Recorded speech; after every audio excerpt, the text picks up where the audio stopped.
এত দেমাক মেয়েটার, বাবা রে বাবা, বেয়াদবের লিমিট থাকে। এই মেয়েটার কোনো লিমিটেশনই নাই। বাহ, কি সুন্দর হাসি, আমার প্রাণটা ভরে গেল। দাঁড়া, বাড়ি দেখছো? পছন্দ হয়েছে?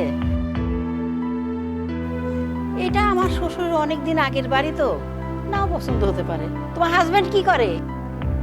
কি হলো, কথা বলো। এত সুন্দর একটা মেয়ে, দেখতে শুনতে কত সুন্দর, অথচ কথা বলে না। আচ্ছা বেয়াদব তো, এত দেমাক মেয়েটার, বাবা রে বাবা, অহংকারেই বাঁচে না। এত অহংকার ভালো না। হ্যাঁ, মানুষের অহংকারেই পতনের মূল। আমি আসি, তারপর ওর মজাটা আমি দেখাবো। আচ্ছা মা, বাসায় যে নতুন ভাড়াটি উঠেছে ওনাদের সাথে কি কোনো কথাবার্তা বলেছো? ওনারা কেমন? শোন, ভাড়াতে তো ভালোই, স্বামী স্ত্রী দুইজন ওরা। আর বউটা কোনো কথা বলে না, মনে হয় খুব অহংকারী আর দেমাগি মনে হলো খুব। স্বামী স্ত্রী দুজন থাকে, কিন্তু স্বামীটা চাকরি করে, আর স্বামী যখন অফিসে চলে যায় ও করে কি দরজা বন্ধ করে ঘরের মধ্যে বসে থাকে, কারোর সঙ্গে কোনো কথা বলে না। অনেক মনে অহংকার, এত অহংকার তো ভালো না। আর শোন, কালকে যখন আমি বেরোচ্ছি তখন দেখলাম গেটের সামনে দিয়ে আসতে স্যার। আমি এতগুলো প্রশ্ন করলাম, কোনো কথার উত্তর সে দিল না। আমার পাশ কাটে ভিতর চলে গেল। কত বড় বেয়াদব, চিন্তা কর। মানুষের তো একটা বেয়াদবের লিমিট থাকে।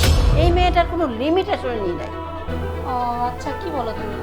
হ্যাঁ, আমি তো অবাক হয়ে গেলাম মেয়েটার আচার ব্যবহার দেখি। এগুলো মানুষকে আদাব সালাম কোনো কথাই বলবে না, এ কেমন ব্যাপার স্যাপার।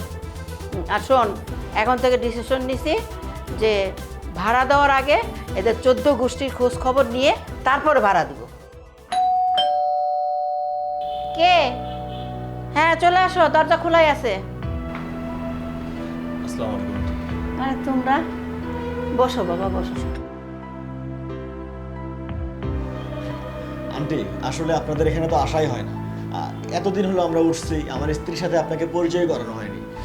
আন্টি, আমার স্ত্রী না অনেক ভালো রান্না করতে পারে। এই যে আপনার জন্য রান্না করে এনেছে আর কি, আপনি যদি একটু খেতেন আর কি।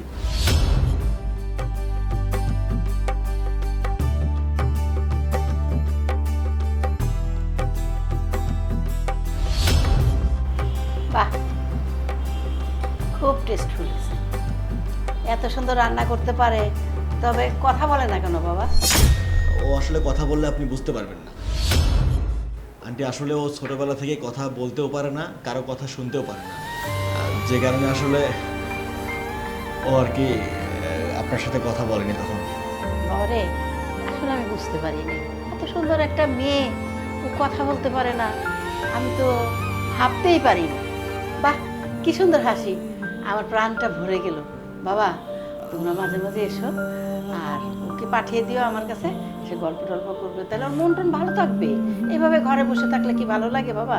ঠিক আছে, মাঝে মাঝে আমার কাছে পাঠিয়ে দাও। তাহলে আসি।